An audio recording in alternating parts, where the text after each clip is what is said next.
جمہوریہ کانگو میں Ebola virus کے پھیلاؤ کے پیش نظر مریضوں کے علاج کے لیے خصوصی ایبولا ٹریٹمنٹ سینٹر قائم کر دیا گیا ہے، جسے عالمی ادارہ صحت اور وزارت صحت مشترکہ طور پر چلائیں گے۔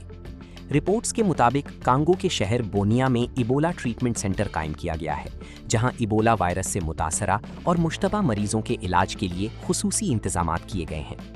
عالمی ادارہ صحت کے مطابق یہ سینٹر کانگو کی وزارت صحت اور عالمی ادارہ صحت کے اشتراک سے چلایا جائے گا، جبکہ دارالحکومت کنشاسا سے ایبولا کے ماہرین پر مشتمل ایک خصوصی ٹیم بھی مقامی عملے کی معاونت کے لیے پہنچے گی۔ یہ عمارت پہلے بچوں کے طبی شعبے کے لیے تعمیر کی گئی تھی اور تقریباً مکمل ہو چکی تھی، تاہم ایبولا کے پھیلاؤ کے بعد اسپتال کی صورتحال شدید متاثر ہوئی۔ وائرس کے باعث متعدد طبی عملہ بھی متاثر ہوا، جن میں 2 ڈاکٹر جاں بحق جبکہ دیگر عملے کے ارکان صحت یاب ہوئے۔ حکام کے مطابق چونکہ یہ عمارت اسپتال کے دیگر حصوں سے الگ واقع ہے، اس لیے اسے ایبولا ٹریٹمنٹ سینٹر میں تبدیل کرنے کا فیصلہ کیا گیا۔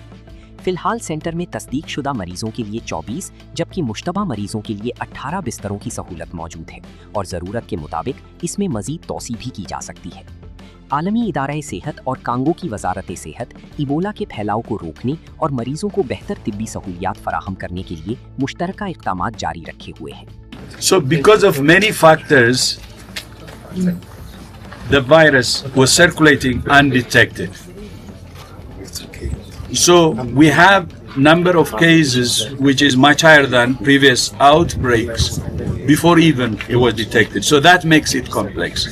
But not only that, there is displacement, there is conflict in this area that makes it complex.